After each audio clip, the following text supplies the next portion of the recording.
My parents were the first to fall violently ill from the sickness we now know as XoRax. I can vividly recall my father lying on his bed while his muscles spasmed and he choked on his own vomit. I stood at his side, frozen in place and refusing to leave as I held back sobs. His pupils dilated until his entire eye was like inky blackness. He tried to speak, turning his head towards me, but opening his mouth only brought forth another torrent of vomit. I remember saying something, but that detail is lost on me now. I remember staring into his glazed eyes as his shuddering became less pronounced and he was suddenly very still. I let out a wail and ran into my room, unprepared and unwilling to face the truth. My mother was the first to pass, then my older brother who had just turned 17, and finally my father. I had not considered that could have caught the disease myself if it were in fact contagious. I just thought myself lucky, though tragically lucky at that. I fell asleep in the corner, huddled in a blanket that previously kept my mother warm. Her perfume made the putrid aroma somewhat tolerable, perhaps just enough so I could drift off.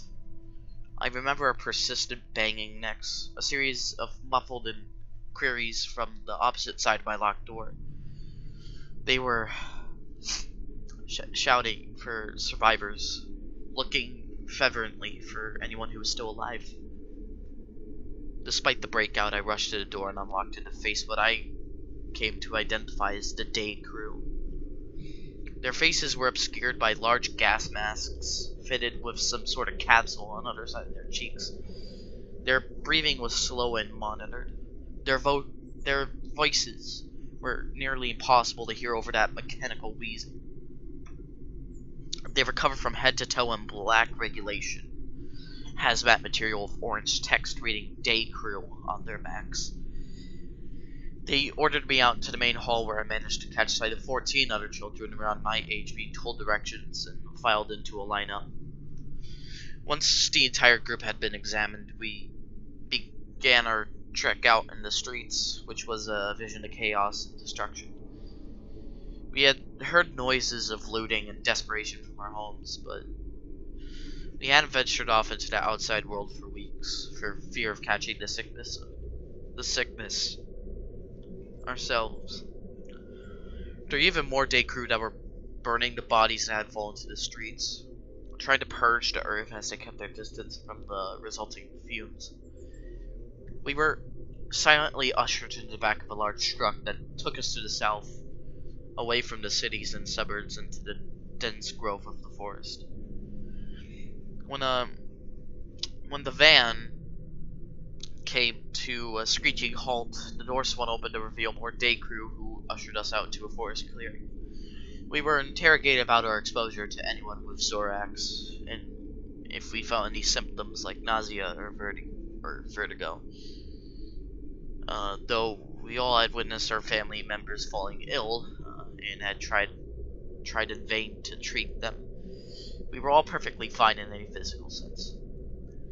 The day crew initially told us that they were perplexed about our immunity to the sickness, as anyone who came into contact with it was sure to fall ill just hours later.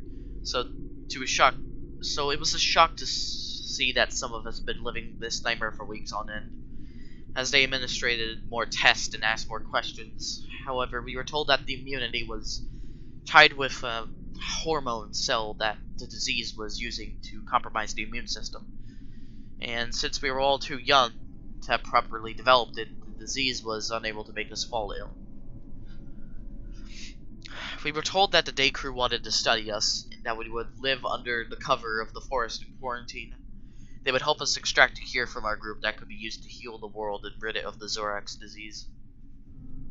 They tried their best to sound positive in the light of the situation, but it was obvious that even they were doubtful of their efforts, and that there was no guarantee for any of their tests to follow through.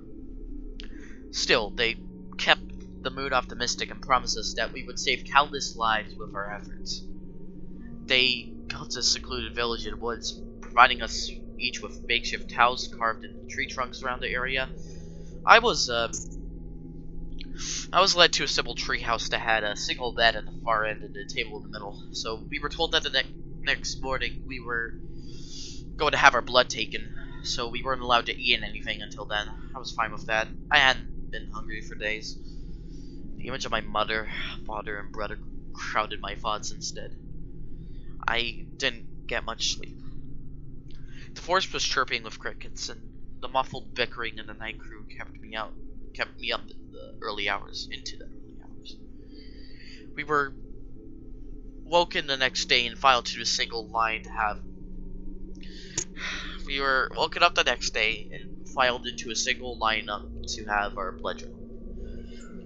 While the needles were prepared for us, we were told that we would receive a vaccination that would prevent us from going through puberty to preserve the hormone that might lead up to a cure. It was never elaborated at the time that we would never be able to grow up or have children, but it was unlikely to live beyond the first few hours of infection, never mind the next few years, so our adulthood was seen as necessary sacrifice. This continued on for a few weeks. We would continue to receive vaccinations and assured that a cure would soon arise, but times we were getting desperate. I took a listening onto the muffled conversation the day crew during the night. It became easier to make out what they were saying over time as they sat beneath my bedroom window next to a crackling fire.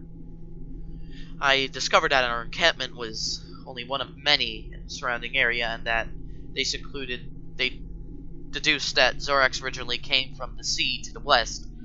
They passed around horror stories of people that lived by the shore who had hit the worst and had gone completely pale, and that they began to sprout growths off their elbows, hips, and their toes, and had to be kept constantly hydrated or else their skin will begin to flake and peel. Their pupils had dilated, and their entire eye was colored black. At this bit, I fought back to my father, sitting on the couch, writhing in pain. There was food in the mountains. One assured another they were gathering in droves, perhaps to keep it from spoiling. Another spoke up, revealing that they managed to find expecting women who weren't exposed to XoRax, and that they were being kept in mountains to birth their young away from the sickness. The topic came back to the present situation, and they began to discuss our encampment, that our results were promising. Weren't being worked on fast enough. There were accusations claimed and fingers pointed, but at last they just settled to keep their mood positive, that something would come along eventually. We just needed more time. Discussion drifted back to the horror stories of the West Coast, which clearly sparked sick interest in the group as they talked about the corpses that had been found along the waters and drifted ashore, each with deep black eyes. I rolled on my bed, unable to listen to any more of the stories without images of my own family. Staring up towards the ceiling, praying that we would manage to find a cure soon, and that I wouldn't have to hear about the people of the West anymore.